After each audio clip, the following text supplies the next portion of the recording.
Hi, my name is Alyssa Labs. Today is April 8th. The time is 6 p.m.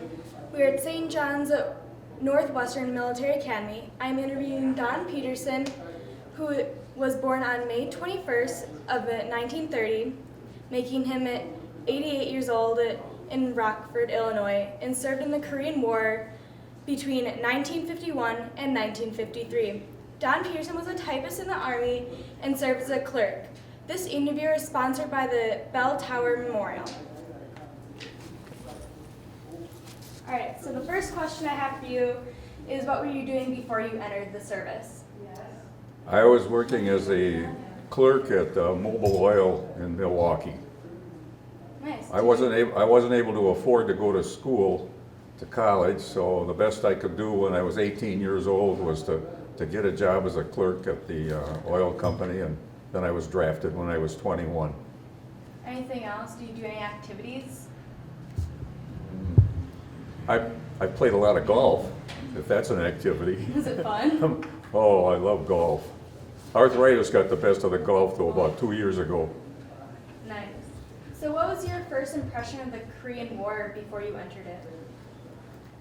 You know, I just knew there was a war going on, and back in those days, we didn't turn on a TV and get all the news of the day, so we just knew there was a war going on and not a whole lot more. How was the trip to get to the ship that took you to Korea? Well, I took basic training in Fort Sill, Oklahoma, and from there we took a train to Oakland, California, and that's where I got on the boat that took us over to Korea. How's the transportation to get to Korea? Well, it was a long ride in a boat. It took us 14 days to get there. And we might get at this later, but it took 31 days to come home, because when we came home, they took us through the Panama Canal to the East Coast. Nice.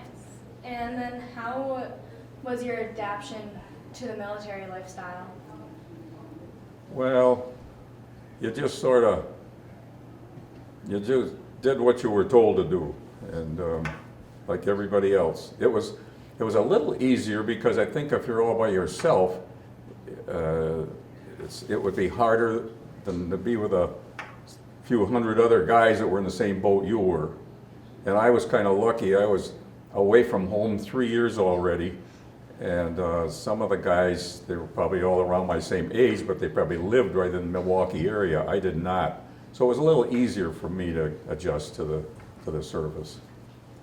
And where in Korea did you do your service? I was in Seoul, Korea, which is the capital of South Korea, and I was in Army headquarters.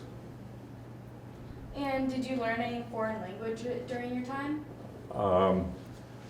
I didn't exactly learn languages, but we learned how to say thank you and good morning, and I want a little more food or a little less food. I learned about 4 or 5 words maybe.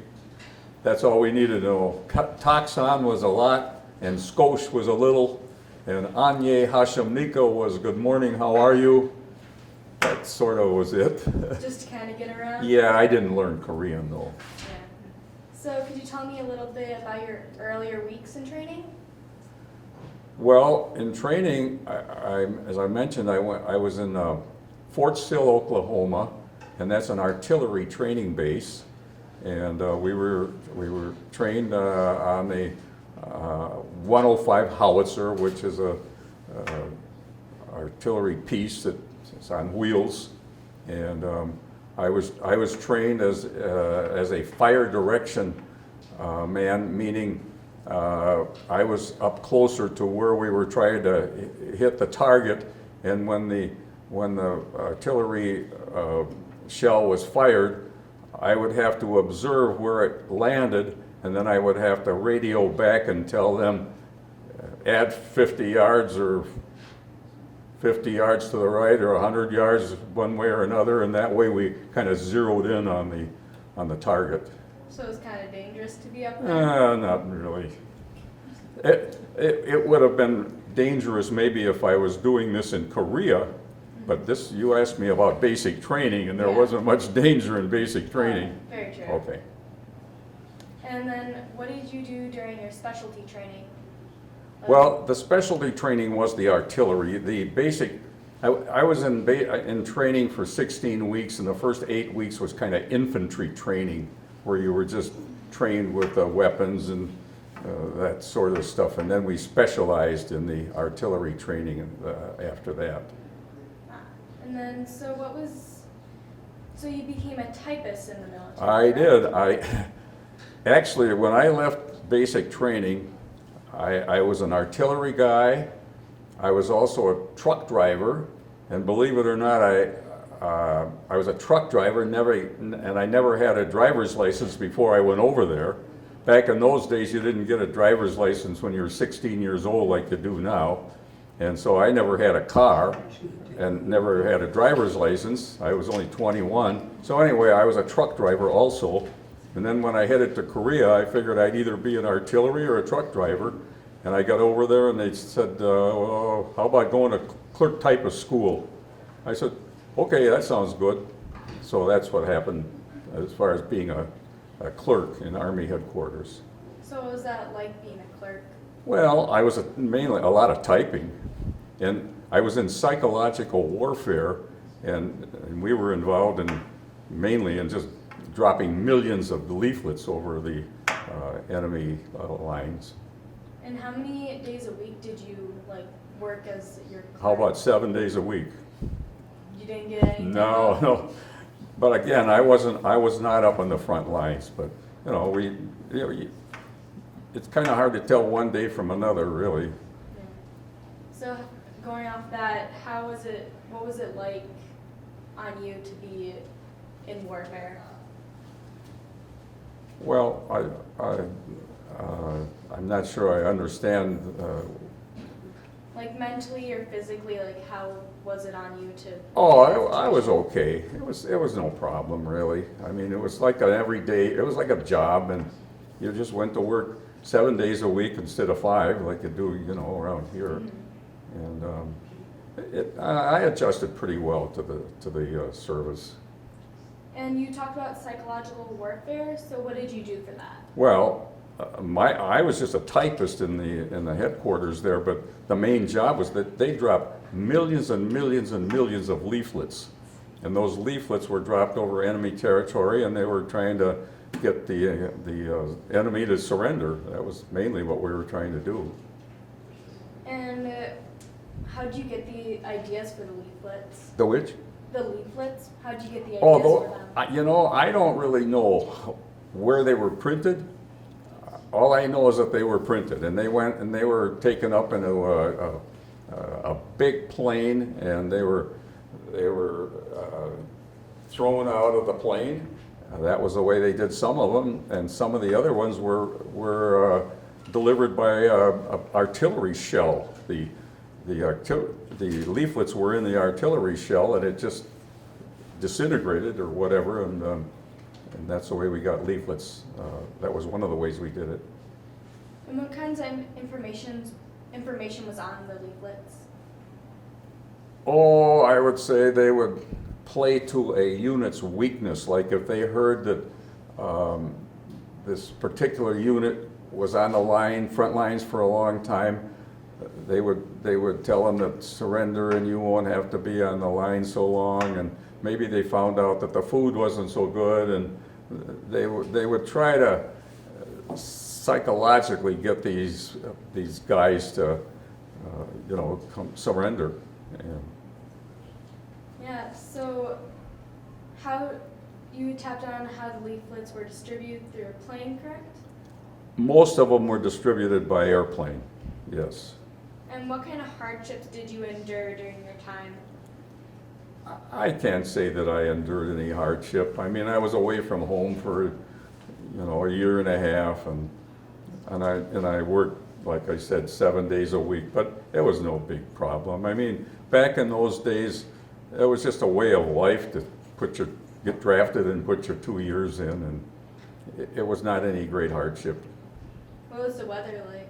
Pardon? The weather? The weather. Well, the weather, generally the weather over there is colder, but I guess I got there a couple of months after the coldest time of the year, and it wasn't too bad. It was more kind of like here. That's So. nice. So how do you communicate with your friends and family on the home front? Well, we wrote a lot of letters. We had free airmail, I know that. Just write free airmail up in the corner of the envelope, and so we wrote home a lot.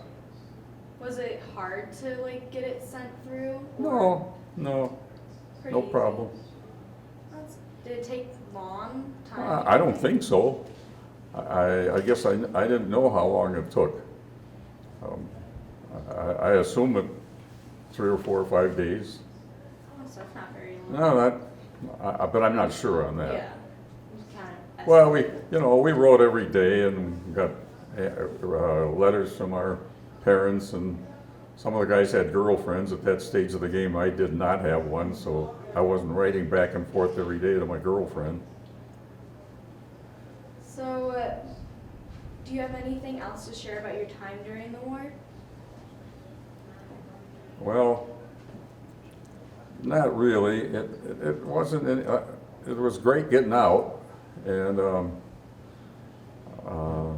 it was. What do I do now when I got out? And nobody's telling me what to do anymore. So that was a little different. But when I got out, I didn't have to do a whole lot of adjusting because I got out about the middle of August, and like 2 weeks later, I started school at the University of Wisconsin-Milwaukee. So I didn't really have a chance to, go back to a job or have to look for a job or anything like that. I started college right away. But, I was like 23 years old when I started college, and so I had to kind of buckle down. And I remember it had been 6 years since I last went to school, and it was really, really hard the first year or so in college because I hadn't taken any exams for all of that time. And back when I went to school, in the high school I went, we did not have final exams. We would, study material for 2 or 3 weeks. We'd have an exam on it, and we'd do that several times, and that was a basis for our grade for the semester or whatever. And so I never took a final exam. So now I'm in college, and I had to take 3 final exams in one day, and I had to prepare for, 15 weeks worth of material. I think I barely made it through that first year. It was hard. Getting back in the swing of things. Yep. So, how's your transportation back from Korea? My what? The transportation, back to the United States. We came back on a boat, and as I mentioned before, we went through the Panama Canal and we went to the East Coast. That was a 31-day trip. Why'd you go through the Panama? I'll tell you why. Because this was the United Nations war, and we had some Colombians over there fighting, and Colombia is very, very close to the Panama Canal. And so coming home on the boat, we had different guys from different countries, and so Colombia is really close to the Panama Canal, so that's the reason we did it that way. What was it like to transition back into civilian life? It wasn't hard. The only problem was all of a sudden nobody's telling me what to do all the time. I could make my own decisions, and but it was okay. It was no problem. What was it like seeing your family and friends again? Well, it was great. Yeah, it was terrific. Any sort of special feelings that you got? No, I don't know. Not really. Just really excited to see I just know that I went right into college, and that was it, right from getting out of the service right into college. What do you think was your most important contribution during your service? Well, I think the fact that I was versatile and I was able to, like I mentioned before, I was an artillery guy, and I was a truck driver, and I was a typist, so I did, various things. Any like special events that you remember from the war? I remember Bob. You ever hear of Bob Hope? No, you want to tell us about it? Well, he was a very well-known comedian, and he came over to Seoul, Korea, and that was a real highlight. We were able to go to his program. Have you been back to Korea since? No, No, you haven't. no. Did you ever wish to? Well, I don't know. I'm pretty happy with the way things are. I like it where I'm at. Do you receive any medals or service awards for? Oh, the normal award for being in the Korean War, and I got a commendation medal, which I don't know where I lost. It wasn't any big deal. No. Well, still very important that you served. So thank you for that. One of our guys where I live got the Silver Star in Europe in World War II, and then there's a medal. That's right below the Congressional Medal of Honor. And he was over in the front lines, and he earned that Silver Star. That entitles him to be buried in Arlington National Cemetery. And so going back to your basic training, what was it really like to dive into doing that?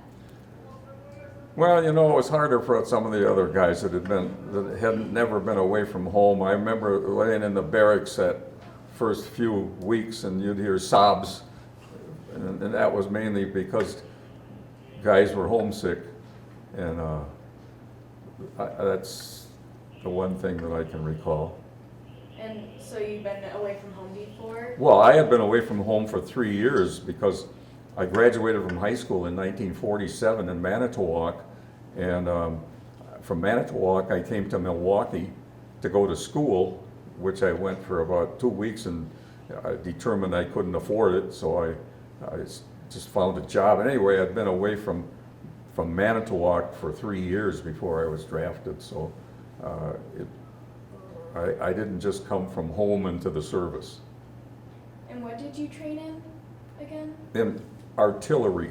Artillery. So, what was it like to be an artillery? Well, in artillery, the shell for the particular artillery piece that we had, the shell was about that big around, and they would, jam the shell into the gun and fire it, and it went, I don't know, half a mile or whatever, and then we would have to tell them, how to adjust to get on the target. So you said that you were the one that would go out and. I was up closer to the target, yes. And where did you go to military school? Fort Sill, Oklahoma. So what was it like being there? Well, that was a lot hotter than it is here, because when I was there, I went in August, and that's still plenty hot. Yeah. And so that's where I was. Kind of adjusting to the heat. No, we adjusted to that okay. That's good. And so I see that you've been on the honor flight. Would you like to tell us something about that? That was a day that those of us that went on the honor flight really will never forget. That was, I've often said that we got treated way too well. I mean, when we got to the airport in Milwaukee, from the time we parked our car to get to the whole group, we probably had just 20, 25 people saying thank you for your service. Every time you walk 10 feet, you'd have somebody telling you. But anyway, when we got on the plane, we had fire hoses on each side of us when we took off, and we got to Washington, D.C. and got off there, and we didn't know anybody, but they were treating us like we were the best friend they ever had, and thank you, and people were coming up to you and handing you flags. And the Kettle Moraine High School, by the way, band happened to be in Washington at the time we we got there, and so the band was there playing, and we got on.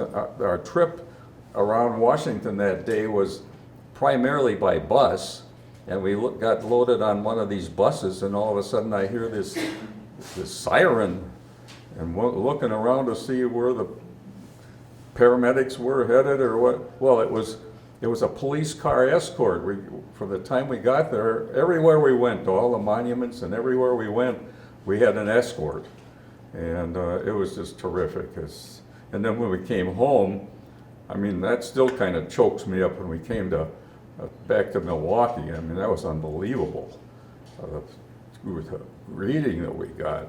I mean, you had guys on both sides as we were coming off the plane and saluting you, and I mean, women were coming up to you and hugging you, little kids were coming up and handing you stuff, and it's hard to explain. It was just, and then we had this mail call on the plane when we left Washington, and unbeknownst to us, they got a hold of our relatives and friends and asked them to write letters to us and all that. So anyway, we're opening those up on the plane on the way home. It was a terrific day is what it was. A day that I'll never forget. What did you all do in Washington? Well, we went around to the various monuments, then we went to Arlington National Cemetery, and we made the rounds, and it was a special, and we really lucked out there because it was, I believe it was the 20th day of April, and you can get any kind of weather in April, as we know. I mean, we had a beautiful 72-degree day with sunshine, and it was just a terrific day. And by the way, anybody that needed a wheelchair, they provided them. My son was my guide, and he had a wheelchair all the way, the whole deal, and I never needed it. I guess if I'd had to walk another half a mile, I would have. But anyway, they provided us, and on the plane, there were a lot of guys that were handicapped, physically handicapped. I mean, man, they just took care of them. It was unbelievable. They were all up in the first class area. They had 3 doctors on every plane, and they just treated us terrific. Sounds very, Yep, very it was a real nice day. So what are some life lessons that you've learned from military service? Do what you're told. I guess that's the main one from the service. So just being very disciplined. Yep, just don't try to play games with the first sergeant, because that just gets you in trouble. No. Yeah. Okay. And what was it like on the ships going back and forth, like sleeping and eating, anything like that? You mean going back and forth to Korea? Yeah, like both trips, either way. Well, that was pretty boring, especially coming back. We had to polish the decks. I mean, they found stuff for us to do, and it was a long trip back.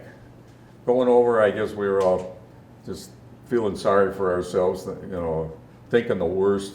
We left the Golden Gate Bridge out there in the Oakland, San Francisco area, and we're commenting, well, that's the last time we'll ever see that. But coming back, it was a long, long trip. And I'll tell you what, it was the middle of July when we left and got on the boat. We were pretty well tanned. We could have been taken for African Americans by the time we were out in the sun for 31 days. What was it like sleeping on the ships? Well, that was another thing you had to get used to, because we slept in these bunk things. They were like hammocks or whatever, and you laid on that thing, and you had about 2 inches between your nose and the one right above you, and they were about 5 high, I think, as I recall, and you had to get used to that. What was the food like on the ships? The food was okay. The thing is, though, on the ship, you never knew how close you were to the end of the chow line, because you were weaving all the way in between different rooms and cabins and stuff, and that was always a mystery. How long is it going to take to get to the chow line? And so what was your duty for the fire direction? Well, again, the fire direction was stand up there and see where the shell landed, and tell them, you know, you're gonna get zeroed in here a little bit better, and so aim it a little bit to the right or a little bit farther or whatever. That was the fire direction part of the artillery. And how about the meals and while you were serving in Korea? I'll tell you, the meals were pretty good, I thought. When I got over there, I remember going through the chow line, and this guy ahead of me said, "No, I don't want any turkey." I said, "You don't want any turkey?" I said, "If you don't want any, take it, I'll eat it." Well, he says, "We've been getting turkey three times a week. I've been over here for a year already. We've been getting turkey 3 times a week." So anyway, I still like turkey. We got a lot of turkey, I'll say that. The food was okay over there, yep. So anything else besides turkey that you remember, or just Yep. liking that turkey? Yep, the food, and yeah, I guess it depends on whether you were, you know, what kind of food you had before you left. Some people, the wealthier people, of course, they probably ate different stuff than those of us that were blue collar families. But so I guess that determines whether the food is good, bad, or indifferent. But I mean, I had no problem with the food. There was plenty of it, and it was okay. So what kind of food are you given, like besides the turkey? Well, we had same kind of food you get here, you know. The only bad part about the food was that about every 4 weeks you were on KP duty. That had nothing to do with the food, though. But I mean, that was never any fun. Do you want to explain the KP duty? No, well, you had to wash a lot of stuff, a lot of kettles and a lot of plates and a lot of this and a lot of that. That was back in the days before these automatic big old dishwashers. We washed things by hand. And did you eat any of the Korean food? No. I heard it wasn't so good. No, I did not. And I would hate to try to eat with chopsticks also. I tried that one time with some rice, and that didn't work. I mean, rice is pretty small, so Yeah, I know it is, but Oriental people are able to handle that rice and stuff with chopsticks. So any thoughts about the war, like looking and reflecting back on it? Well, not really. You know, it was just a part of life, I guess, back when we were growing up. You know, there was World War II, and then there was a Korean War, and then there was a Vietnam War. Wars seemed to happen all the time, and you just went with the flow. And I don't have any, you know, bad memories. I mean, I wish we didn't have to get into wars, but the guys who were on the front lines, of course, they probably would feel a whole lot different. But I did not have it hard. The only hard thing was being away from home for a year and a half, but that was no problem. And while you were in Korea, did you work with any Koreans? Well, we had, not really, but we had houseboys in the place where we slept and so forth, and they would make our bed and stuff like that, and for a few dollars a week. But I really didn't have much to do with any of the Koreans. We could, we probably couldn't have ever told the difference between North Koreans, South Koreans, Chinese, communists, or I mean, they all looked alike to us. So if anybody was in there along the street there that didn't belong, we'd never know it. But it was okay. And do you ever get to meet your soldier friends? Do you communicate with them still? No, you know, I didn't know any of the guys that I was drafted with, and I really have never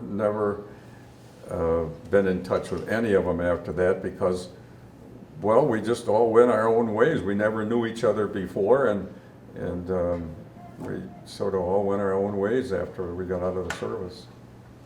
And did you get to tour other areas of Korea while you were there? Well, I didn't, but I guess I should have told you. I did. Before I got to Korea, I went to a school, a type of school in Japan, and we did get a chance to go over and see one of the two areas that the atomic bomb hit. Hiroshima and Nagasaki were the two cities that we just wiped out with the atomic bomb, and we did get a chance to go visit that one city, and it was just still a disaster. Thousands, hundreds of thousands of people were killed. It was awful. Yeah. Was it kind of an emotional experience to see the bombing site? Well, we knew that it happened, and we had heard about it and all that, but it was just something you wanted to go over and take a look at it and get out of there. Yeah. So any other final thoughts about the war? Well, wars are not good, that's for sure. Yeah.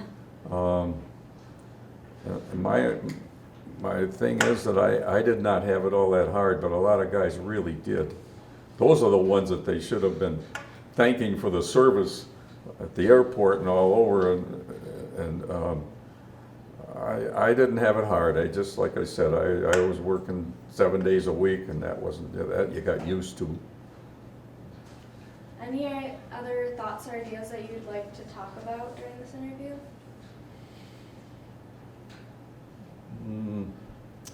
Well, the war